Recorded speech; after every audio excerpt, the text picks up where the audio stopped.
Hi friends, welcome to Telugu cricket chat. ఈరోజు మనం వీడియోలో ఐపీఎల్ టీమ్ వైజ్ అనాలిసిస్లో భాగంగా ఐపీఎల్లో ద మోస్ట్ సక్సెస్ఫుల్ టీమ్ అయినటువంటి చెన్నై సూపర్ కింగ్స్ గురించి అయితే మాట్లాడుకుందాం.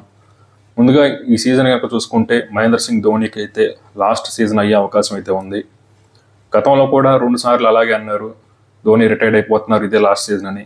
కానీ ఈసారి మాత్రం అలా కాదు, ఖచ్చితంగా ఇది ధోనీకి అయితే ఆఖరి సీజన్ అయితే అవకాశం అయితే ఉంది. అయితే ముందుగా చెన్నై సూపర్ కింగ్స్ ఒక హిస్టరీ కనుక చూసుకుంటే ఐపీఎల్లో ద మోస్ట్ సక్సెస్ఫుల్ టీం అని చెప్తాను.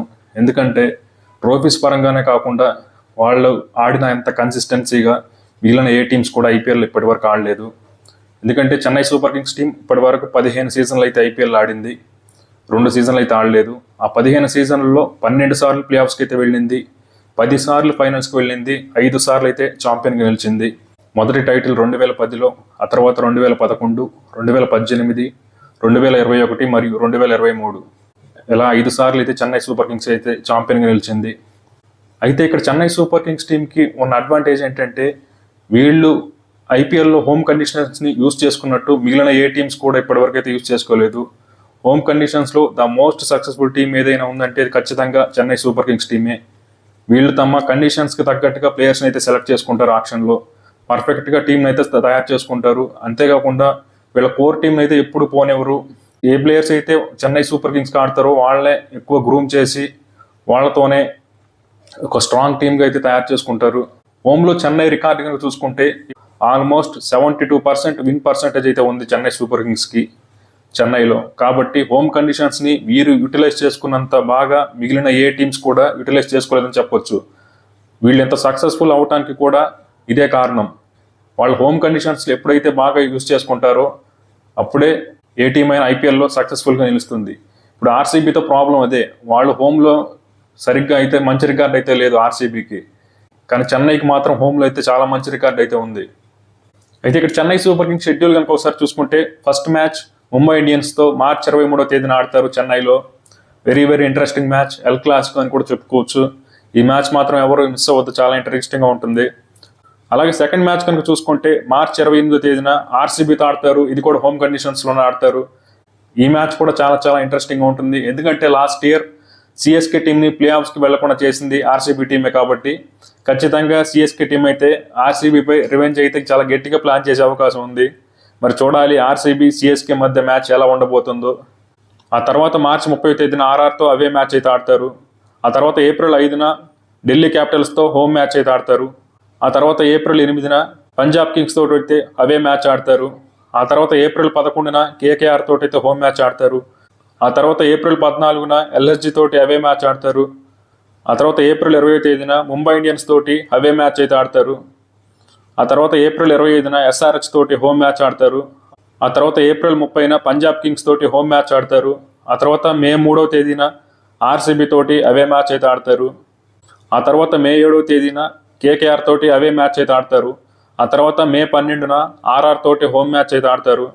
ఆ తర్వాత ఆఖరి మ్యాచ్ మే 18వ తేదీన జీటీ తోటి హోమ్లో అయితే ఆడతారు. ఇది సిఎస్కే షెడ్యూల్. సిఎస్కే షెడ్యూల్లో కనుక చూసుకుంటే ఖచ్చితంగా సిఎస్కే టీంకి కాస్త అడ్వాంటేజ్ అయితే ఉంది. వీళ్ళు ఆడే మొదటి 6 మ్యాచ్ల్లో 4 మ్యాచ్లు అయితే హోమ్ కండిషన్స్లో ఆడతారు. మనకు చెప్పాం కదా హోమ్లో సిఎస్కేకి ఎంత మంచి రికార్డు ఉందో. కాబట్టి ఇది ఖచ్చితంగా సిఎస్కే టీంకి అయితే అడ్వాంటేజ్ అని చెప్పొచ్చు. అయితే దీన్ని సిఎస్కే టీం ఎంతవరకు యూజ్ చేసుకుంటుందో చూడాలి. ఇక ఐపీఎల్ 2025లో సిఎస్కే యొక్క స్క్వాడ్ కనుక చూసుకుంటే ముందుగా batters Ruturaj Gaikwad, Rahul Tripathi, Shaik Rasheed, Andre Siddarth. Wicket keepers MS Dhoni, Devon Conway, Vansh Bedi.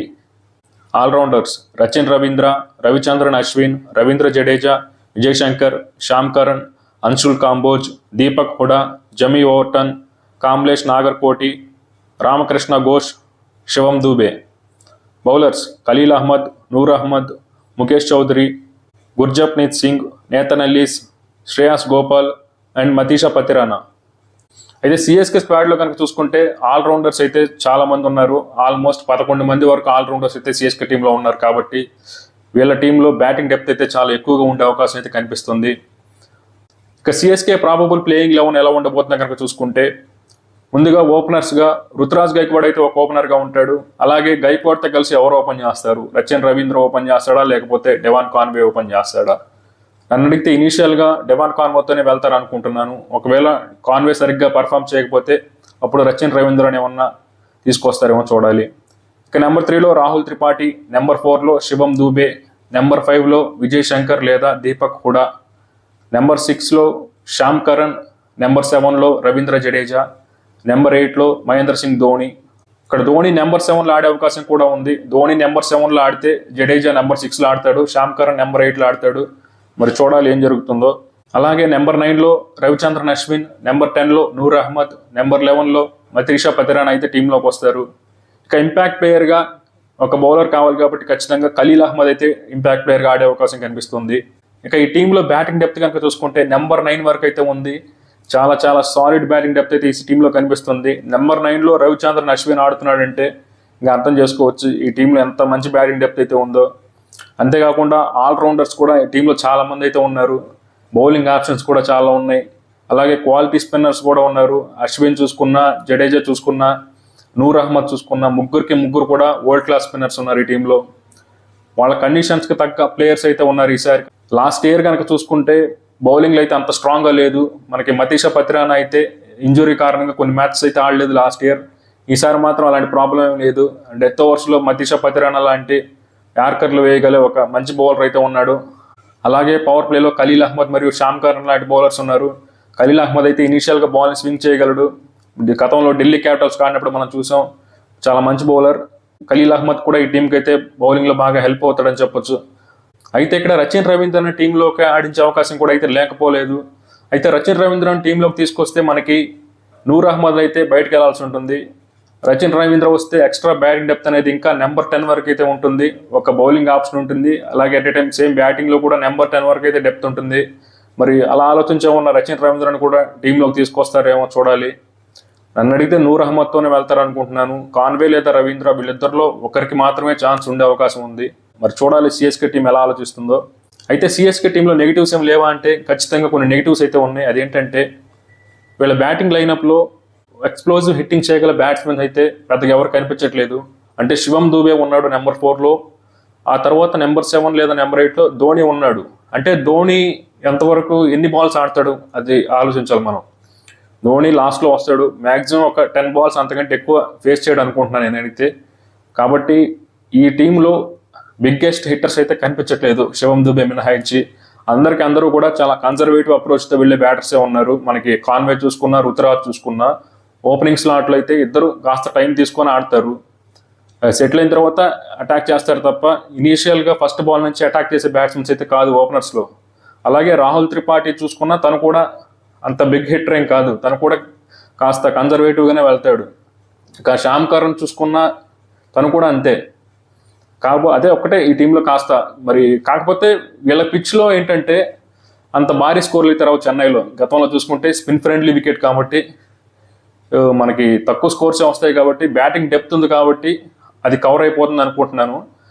కాకపోతే ఏంటంటే లాస్ట్ ఇయర్ మాత్రం చెన్నై పిచ్లో కూడా చాలా ఎక్కువ స్కోర్స్ అయితే వచ్చాయి. 200+ స్కోర్స్ కూడా రావడం జరిగింది చెన్నై పిచ్లో. కాబట్టి ఈసారి కూడా అలాగే ఉంటుందా లేకపోతే 160, 170 స్కోర్లు వస్తాయో చూడాలి. అయితే ఈ టీంలో అంతా బాగానే ఉంది, బ్యాలెన్స్ కనిపిస్తుంది. బ్యాటింగ్ డెప్త్ అయితే సాలిడ్గా ఉంది. మనకి ఆల్రౌండర్స్ ఎక్కువ మంది ఉన్నారు, క్వాలిటీ స్పిన్నర్స్ ఉన్నారు. కాబట్టి ఈ టీం అయితే ఖచ్చితంగా ప్లే ఆఫ్స్కి అయితే వెళ్తుందని చెప్తాను. 100% ప్లే ఆఫ్స్కి వెళ్తుంది. టైటిల్ గెలుస్తుందా లేదా అంటే మరి చూడాలి. రుతురాజ్ గైక్వాడ్ మీద కూడా కాస్త ప్రెజర్ అయితే ఉంది ఈసారి. ఎందుకంటే మనకి గైక్వాడ్ అయితే ఇండియన్ టీంలో అయితే ప్లేస్ దొరకట్లేదు. మనకి T20 ఫార్మాట్లో చూసుకున్నా, ఇటు వన్డే ఫార్మాట్లో చూసుకున్నా, టెస్ట్ ఫార్మాట్లో చూసుకున్నా గైక్వాడ్కి అయితే ప్లేస్ అయితే దొరకట్లేదు. కాబట్టి ఖచ్చితంగా రుతురాజ్ గైక్వాడ్ తను ప్రూవ్ చేసుకోవాలి ఇంకా ఈ సీజన్. తను బాగా ఆడి సెలెక్టర్స్కి అయితే ఒక సవాల్ విసిరితే తప్ప రుతురాజ్ గైక్వాడ్ అయితే ఇండియన్ టీంలోకి వచ్చే అవకాశం కనిపించట్లేదు ఇప్పట్లో. మరి రుతురాజ్ గైక్వాడ్ ఎలా ఆడతాడో చూడాలి. అంతేకాకుండా తన మీద కెప్టెన్గా కూడా అదనపు బాధ్యత అయితే ఉంది. మ్యాక్సిమం ధోని అయితే ఈ ఇయర్ తర్వాత ఇంకా రిటైర్ అయ్యే అవకాశం కనిపిస్తుంది ఐపీఎల్లో. కాబట్టి చెన్నై టీంని తను ఎలా టేక్ ఓవర్ చేస్తాడో చూడాలి. ఇంకా అలాగే ధోనికి ఇది లాస్ట్ సీజన్ అంటే కొంతమంది ఫ్యాన్స్కి అయితే నచ్చదు, కానీ ఖచ్చితంగా ఇది ఆఖరి సీజన్ అయ్యే అవకాశం అయితే ఉంది. మరి చూడాలి ధోని ఈ సీజన్లో ఎలా మెరుపులు మెరిపిస్తాడో. నన్ను అడిగితే ఈసారి సిఎస్కే టీం అయితే చాలా స్ట్రాంగ్గా కనిపిస్తుంది. అన్ని డిపార్ట్మెంట్స్లో టైటిల్ గెలిచే అవకాశం కూడా ఎక్కువగానే ఉంది. అయితే చూడాలి మరి వీళ్ళు ఎలా పర్ఫామ్ చేస్తారనేది. నేనైతే సిఎస్కే మరియు ఆర్సీబీ మ్యాచ్ కోసం అయితే ఏకర్గా వెయిట్ చేస్తున్నాను. అలాగే సిఎస్కే మరియు ముంబై ఇండియన్స్ మ్యాచ్ కోసం అయితే ఎక్కువ ఎదురు చూస్తున్నాను. మరి మీరు కామెంట్ సెక్షన్లో కామెంట్ చేయండి, చెన్నై సూపర్ కింగ్స్ టీం ఈసారి టైటిల్ గెలుస్తుందా లేదా అనేది. వీడియో నచ్చితే లైక్ చేయండి, షేర్ చేయండి, ఛానల్ సబ్స్క్రైబ్ చేయడం మాత్రం మర్చిపోకండి. నెక్స్ట్ వీడియోలో కలుద్దాం.